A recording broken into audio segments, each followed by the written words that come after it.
कोई भी चीज़ हद से ज़्यादा हो जाए तो उसके कितने नुकसान हो सकते हैं, ये आज के टाइम पर समझ में आ रहा है। यह है नकुल, जिसकी पोस्ट पर अभी कुछ 2.5 लाख कमेंट्स हो चुके हैं, जिसमें भर भर के इसकी माँ बहनों को गाली दी जा रही है। तो शुरुआत यहाँ से होती है कि एक शो के दौरान फराह खान ने बोल दिया था कि सारे छपरी लड़कों का फेवरेट त्योहार होली ही होता है। सारे छपरी लड़कों का पसंदीदा फेस्टिवल होली ही होता है, ये याद रखना। जिस पर एक पेज है रैंडम सेना, जो किसी के भी हिंदू गॉड पर गलत कमेंट करने पर केस कर देते हैं, और इनके इतने फॉलोअर्स हैं कि वो पीछे पड़ जाते हैं ट्विटर वगैरह पे कि उस पर्सन को अरेस्ट कर दो। और जैसा कि ये लोग अपनी पोस्ट में दिखाते हैं कि लगभग हर कोई अरेस्ट हो जाता है। सो इनको भी फराह खान ने जो बोला उस पर प्रॉब्लम हुई, पर इसने अपनी पोस्ट पर लाइन थोड़ी अलग बोली थी कि फराह खान ने बोला है जितने भी लोग होली का त्योहार मनाते हैं वो सब छपरी हैं। फिर ये नकुल का वीडियो आता है जिसमें वो फराह खान को सपोर्ट कर रहा होता है कि उसने सही बोला है। होली के नाम पर बहुत गलत गलत हरकतें भी करते हैं कुछ लड़के, और लड़कियां बाहर नहीं निकल सकती, पर उसके वर्ड्स ऐसे नहीं थे। खान ने भाई, फराह खान ने जो बोला ठीक बोला है ना। छपरी लोंडों का फेवरेट त्योहार होली ही होता है भाई।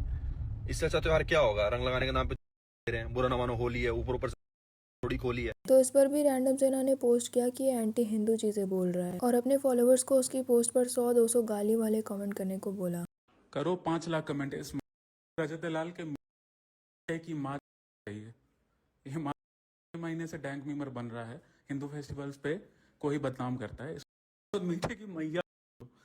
और नकुल के कुछ पुराने वीडियोस भी पोस्ट करने लगे जहां पर वो नवरात के बारे में कुछ बोल रहा था, जिस पर उसने क्लैरिफिकेशन दिया कि वो नवरात नहीं डांडिया नाइट पे वीडियो था, कि आजकल डांडिया नाइट के नाम पर क्या क्या हो रहा है। और तीसरी क्लिप में वो कुछ ऐसा बोल रहा था कि अगर इंडिया चाइना का वॉर होता है तो चाइना जीत जाएगा। रैंडम सेना ने अपने पोस्ट पे ये भी क्लेम किया था कि नकुल को 6 महीने से टारगेट कर रहा है हिंदू धर्म को। अब देखो, ये वीडियो सिर्फ इस बात को डिस्कस करने के लिए कि फराह खान और नकुल जैसे लोग सही बोल रहे हैं या फिर रैंडम सेना जैसे लोग, तो यहाँ पर किसी का भी पास डिस्कस नहीं किया जाएगा। हो सकता है नकुल ने पहले ऐसा कुछ बोला हो या किया हो जो बहुत गलत हो, या फिर फराह खान के बारे में भी ऐसी चीजें हैं तो उसके बारे में हम कभी और बात करेंगे, बट इस वीडियो का पॉइंट वो नहीं है। तो आज के वीडियो का पॉइंट बस इतना सा है कि क्या होली सच में उतनी बुरी है जितना लोग बोलते हैं या फिर नहीं, और सिर्फ एक लाइन बोल देने से लोग इतने ज्यादा इंटॉलरेंट क्यों हो जा रहे हैं, ये चीज समझने के लिए हमें 2020 से चीजें समझनी पड़ेंगी, जब बॉयकॉट बॉलीवुड ट्रेंड शुरू हुआ था और धीरे धीरे और भी चीजें सामने आने लगी थी बॉलीवुड के बारे में, कि कैसे ये लोग हिंदूज को टारगेट करते हैं, अपनी मूवीज में मॉक करते हैं, क्योंकि ये बड़ा इजी टारगेट होता था, कोई इतना ध्यान नहीं देता था, ऑफेंड नहीं होता था, और बाकी रिलीजन को बोलने की हिम्मत ये लोग दिखा नहीं पाते थे, जबकि मॉक तो हर किसी को किसी न किसी रीजन से किया जा सकता है। उस वक्त ये जेम्स ऑफ बॉलीवुड नाम का पेज बहुत फेमस था, जहाँ पर बॉलीवुड की बहुत पुरानी पुरानी क्लिप शेयर की जाती थी जो कि बहुत ऑफेंसिव होती थी।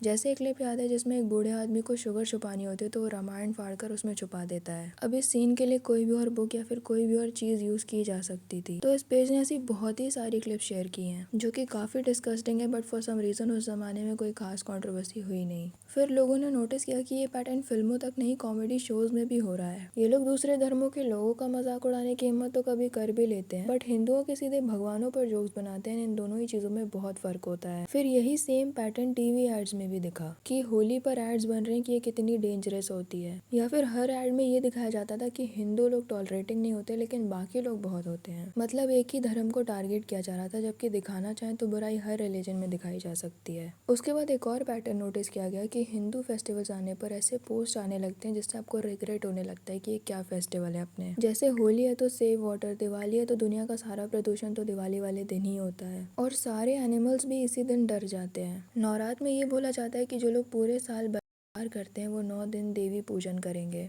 जैसे कि सारे बलात्कारी हिंदू ही हैं। उसके बाद बसंत पंचमी में एक दिन पतंग उड़ाने से सारी चिड़िया खत्म होने लगती है। उसके बाद रक्षाबंधन पे भी ज्ञान की अपनी बहन की रक्षा करते और बाहर ये वो। उसके बाद यही सेम पैटर्न बॉलीवुड वालों में भी देखने को मिला कि प्रियंका चोपड़ा को अस्थमा की प्रॉब्लम हो जाती है दिवाली में, जो कि स्मोकिंग करने से भी नहीं होती। और भी ऑलमोस्ट हर सेलेब ज्ञान देते हैं कि happy and safe Diwali, don't do this, don't do that, जैसे त्योहार नहीं हो गया कोई वॉर जोन हो गया। उसके बाद इंडियन हिस्ट्री, खासकर एनसीईआरटी की किताबों में भी कुछ ऐसा ही दिखा कि हिंदू राजाओं के बारे में या फिर बहुत सारे फ्रीडम फाइटर्स के बारे में कुछ भी नहीं लिखा गया है। तो ये सारी ही चीजें कुछ 4-5 साल के अंदर नोटिस किए लोगों ने। उससे पहले ध्यान ही नहीं जाता था कि सिर्फ हमें ही क्यों बोला जाता है, क्या हम ही लोग सबसे खराब है, सारे बुरे फेस्टिवल्स हमारे ही रिलीजन में है। एक दिन थोड़ा ज्यादा पानी यूज कर लिया या फिर पटाखे फोड़ लिए तो क्या सब खत्म हो जाएगा दुनिया से। तो इसीलिए लोगों के मन में एक नफरत सी आ गई हर उस इंसान के लिए जो ऐसे ज्ञान दे, स्पेशली बॉलीवुड वालों के लिए। तो अब जब भी गवर्नमेंट ऐसे ऑर्डर देती है कि पटाखे मत जलाओ या फिर सिर्फ इतने बजे तक जलाओ, तो और ज्यादा लोग जलाने चलाने लगते जो कि शायद नहीं भी चलाने वाले थे, क्योंकि ये सब लोगों को हिपोक्रेसी लगती है। पर यही नुकसान होता है जरूरत से ज्यादा टीका टिप्पणी करने का। किसी के इतने पीछे पड़ जाओ, उसको इतना दबा दो कि एक टाइम पर जब वो अपने पे आए तो आप उन चीजों पर भी ना बोल पाओ जो सच में गलत है। अब अगर रैंडम सेना की बात करें जो कि हमारे धर्म को बचा रहे हैं, इन्होंने अपने इंस्टाग्राम पर बोला कि जाओ 100-200 कमेंट करो, गालियां दो नकुल को क्योंकि उसने ऐसा बोला है। अब ये कौन सा हिंदू धर्म की रिस्पेक्ट करना हुआ? अगर एक भी ग्रंथ दिल से पढ़ लिया होता तो मन शांत करना आ जाता, इतना कॉमन सेंस आ जाता कि सामने वाले ने कुछ भी किया हो उसको गाली बकने से कुछ सॉल्व नहीं होगा,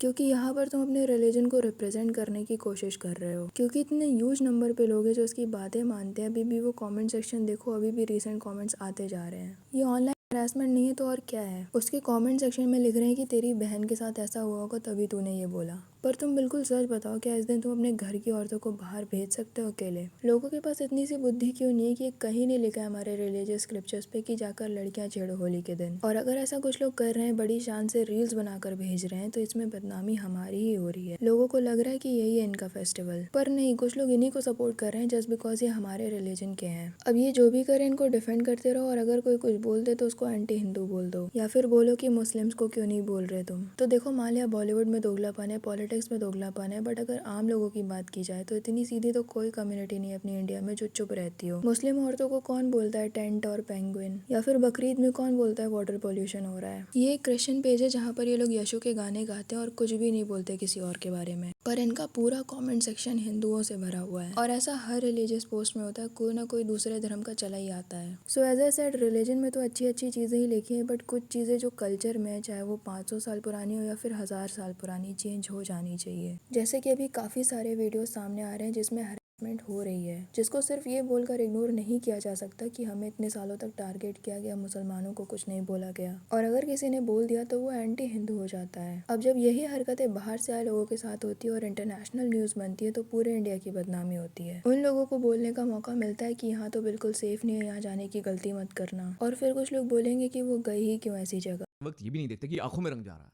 लोगों को एलर्जी हो जाती है। बट ये उन लोगों की गलती है, उन लोगों की अपब्रिंगिंग की प्रॉब्लम, उन लोगों के माइंडसेट की प्रॉब्लम और लॉ इन्फोर्समेंट की प्रॉब्लम। यहाँ ऐसी लड़कियों की बेवकूफ़ी की भी प्रॉब्लम है जो किसी और कंट्री में जाती हैं और पहाड़गंज जैसे इलाके में बाहर स्ट्रीट पे खड़ी होकर होली खेलना शुरू कर देती हैं किसी के भी साथ। और अब एक और पोल खोलता हूं मैं, अब ध्यान से सुनना हो क्या रहा है। ये कुछ फॉरेन व्लॉगर्स हर साल इंडिया आते हैं और व्लॉग्स शूट करते हैं, ऐसी ऐसी जगह जाते हैं जो क्राउडेड है, ये दिखाने के लिए अपनी जनता को, अपने व्यूअर्स को व्यूज बटोरने के लिए दिखाते हैं कि क्या उनके साथ हुआ। सनसनीखेज अपने व्लॉग को बनाते हैं, और इसमें से मोस्टली आप देखेंगे बहुत सारी फीमेल व्लॉगर्स ये कर रही हैं जस्ट टू मेक श्योर कि वो अपनी कंट्री में अपने यूट्यूब चैनल को ग्रो कर सके। सनसनीखेज व्लॉग्स बना के उनको पता है इंडिया में कई ऐसे इलाके हैं जहाँ एजुकेशन की कमी और ऐसे छपरी लोग हैं। और हमारे देश में कुछ लोग क्या करते हैं, पागलों की तरह इन फीमेल व्लॉगर्स के वीडियोस को प्रमोट करना शुरू करते हैं और कुछ प्रोपेगेंडिस्ट उनका साथ देते हैं। एक ऐसा फेस्टिवल है ही क्यों जहाँ पर लड़कियों को बाहर नहीं निकलना है। फेस्टिवल्स तो रिलीजियस रीजन से होते हैं ना। तो ये लड़के जो ऐसी हरकतें करते हैं, कभी लगता है कि इन्होंने दिखावे के अलावा सच में पूजा पाठ किया भी होगा। जो नकुल ने बोला उसकी भाषा बहुत गलत थी, इसलिए शायद बहुत लोग ऑफेंड हो गए, बट यही चीज़ अब इससे सुनो जिसने एक्सपीरियंस किया। On a serious note, if you're a girl and you're coming out for Holi by yourself, get you a giant protector who's a BFG like this guy. It's only the best for Holi if you're a guy, and although you'll read places saying that you should experience Holi in Varanasi one day, I wouldn't say that myself because most of the time you're going to be staying inside the hostel. Like Varanasi is amazing to visit, but specifically for Holi, I don't think it's the best by any means. Don't go outside if you're a female and you're by yourself. That's just standard. I went out because I was with a lot of guys and I knew that they'd be able to look after me, or I wouldn't have gone out if that wasn't the case. After that, one guy grabbed my boob, and like it wasn't even a boob grab. He put his arm around me and twisted my nipples so hard that it wasn't even like he was trying not to be noticed. Like he was trying to hurt me. That's what I'm surprised about. I shouted at him. The guys got him away.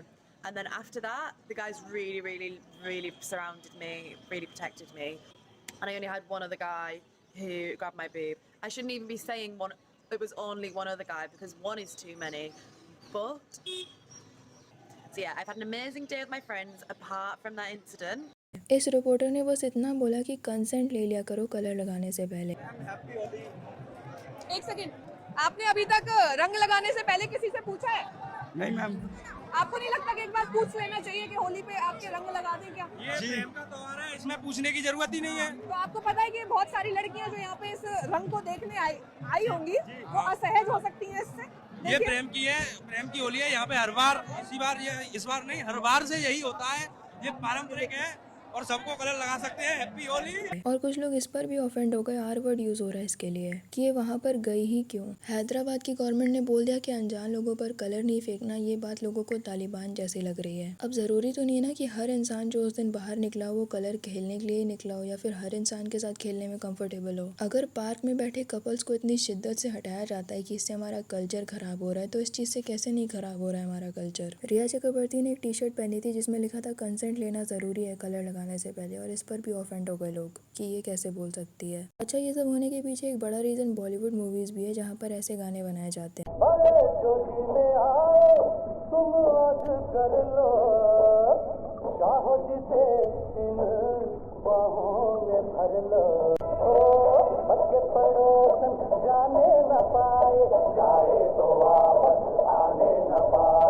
और दूसरे ये जो छेड़ाछाड़ी करने वाले लड़के होते हैं होली में या फिर वैसे भी, वो वही होते हैं जिनका फीमेल इंटरेक्शन बिल्कुल जीरो होता है। वो लड़के नहीं जो इंट्रोवर्ट है और अपने में ही लगे रहते हैं, बट वो लड़के जो लड़कियों से दोस्ती तो करना चाहते हैं बट कर नहीं पाते, हमेशा इग्नोर या ब्लॉक हो जाते हैं। और बॉलीवुड मूवी ने तो सिखाया ही है कि पीछे पड़े रहो, छेड़ो और कभी ना कभी तो मानी जाएगी। इनके दिमाग में लड़कियां ह्यूमन रह ही नहीं जाती। अपने घर की लड़कियों पर रिस्ट्रिक्शन लगाते हैं और ग्रुप में ऐसी हरकतें करते हैं। इनको लगता है कि ऐसे ही होता है, लड़कियों को जबरदस्ती रंग लगाओ और वो रोते हुए चली जाए। पर अगर कोई लड़की इनको अपने मेल फ्रेंड्स के साथ होली खेलते हुए या फिर बात करते हुए दिख गई, तब तो उसका पूरा कैरेक्टर बता देंगे। या फिर अकेले भी कोई डांस करते हुए रील डाल दी किसी लड़की ने, तो उसका भी पूरा कैरेक्टर बताने लग जाएंगे कमेंट में। क्योंकि ये जो लड़कियां नाम का कॉन्सेप्ट है, इनके हिसाब से ही चलना चाहिए। कोई भी लड़का जो लड़कियों से थोड़ा भी क्लोज रहा है, चाहे अपनी बहनों से ही रहा हो, टिपिकल इंडियन ब्रदर की तरह ना रहा हो, जिसकी बहन उसके साथ अपने छोटे मोटे बैड एक्सपीरियंस खुलकर शेयर कर सकती है, वो लड़का कभी ऐसी हरकतें कर ही नहीं सकता। सो यह होली जैसे फेस्टिवल में कुछ ऐसे लड़कों को ज़रूरत से ज़्यादा आज़ादी मिल जाती है, बट जस्ट बिकॉज ये अपने डॉक्यूमेंट्स में खुद को हिंदू लिखते हैं और इनके घर में एक मंदिर है,